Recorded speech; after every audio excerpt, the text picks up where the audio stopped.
Hello, members of the committee. Michael Yakubovich, Hooksett, New Hampshire. I'm a stage 4 cancer patient. I've been battling it for a little over 2.5 years, almost 3 years. My cancer is called cholangiocarcinoma. It's a bile duct originating cancer. It resides in the liver. Most of us are terminal to begin with. It's very difficult to diagnose. We go in at stage 4. The survival rate, the 5-year survival rate is 5%. This is my 3rd year. I got a long speech. I know I'm time limited here in more ways than one, but my treatment plan has just changed in the last month or so. I live from scan to scan. My next scan is in 20 days exactly, so that'll tell me how well I'm doing on my new plan. My life is very interrupted. I hardly make plans for more than a week out. It's difficult to do. So this disease, it doesn't hit one person. It affects the whole family. Everybody's affected, kids, parents. So I'm trying my best to stay upright, to stay alive. I just had an open surgery a month ago, so I cannot sit straight yet. I'm working on it. My doctors are trying everything they can. They're going above and beyond. They're trying to perform miracles. They're pushing the boundaries. The first line of treatment is chemo, supposed to last for 6 months. And every Friday, my doctor would check my blood work and see if I can handle the infusion for that day, if I'm going to make it till the morning, because this is 5 hours of neurotoxins being pumped into me. Nurses come in with spacesuits when I administer it. And then a week later, I go back, and then within the week, she's trying to bring me back to human level, blood transfusions, sometimes iron infusions, bone marrow stimulants. That's my life, and that's what they're doing. She extended my chemo treatment. Instead of 6 months, I got 18 because she went above and beyond. And she determined, not just her, with peers, molecular boards, she determined I couldn't handle it, and it worked, and she went that way. And then last year, she brought in international radiologist who had me in his operating room 5 times, doing various things, mostly outpatient. But this year, there's somebody else, the open surgery. People looking at me, we're all unique. We're all special cases. There is no one size fits all.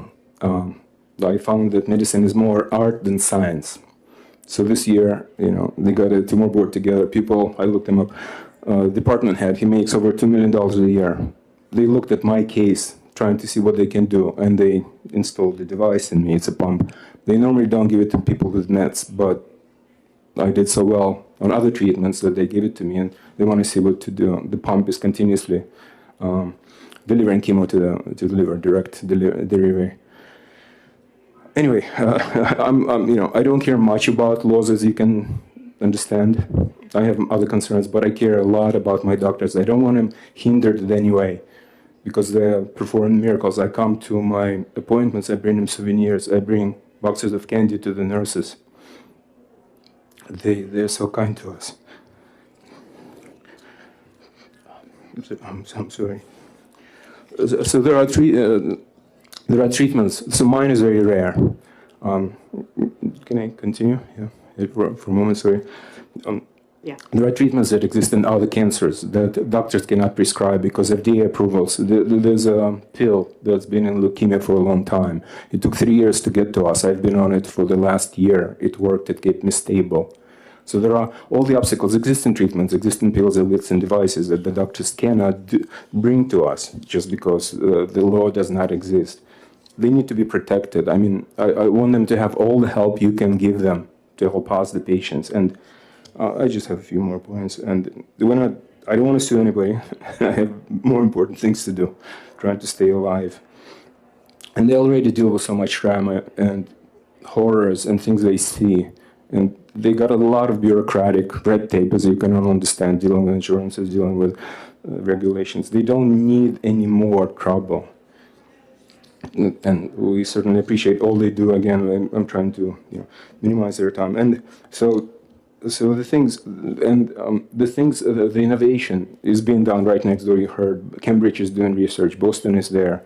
The device they just implanted in me, it's a pump. It's a very interesting engineering. I'm an engineer. Device. It's got no moving parts, no electronics in it. It works on body heat. It's continuous flow. It was developed in Newton, Massachusetts, just 40 minutes away from the border by Intera Oncology. A year ago, they implanted 800,000 radioactive beads into my liver, into the biggest tumor, glass beads, done by Boston Scientific right here. So New Hampshire has a chance to become the center for this innovation for patient-oriented research, because we have the powerhouse, the medical powerhouse right here, and we can write the law where the doctors won't be afraid. They're already doing things, but I don't want them to be in any danger. So please help them be protected so they can help us. But so one last point. So you've heard testimonies where parents come in and plead for the little ones. So I've heard nurses tell me, nurses that treat us, they deal with everything. They deal with breakdowns, they deal with desperate people, they deal with, people falling, people fainting, people dying there on their watch. So I've heard nurses tell me that some of them cannot stomach to go down to the pediatric floor. They just cannot handle it, So they can see a grown man suffer, a 50-year-old man, but they cannot watch a 5-year-old. So that's it. So please give doctors the protections they need. Thank you, Michael. Thank you. Any questions from the committee?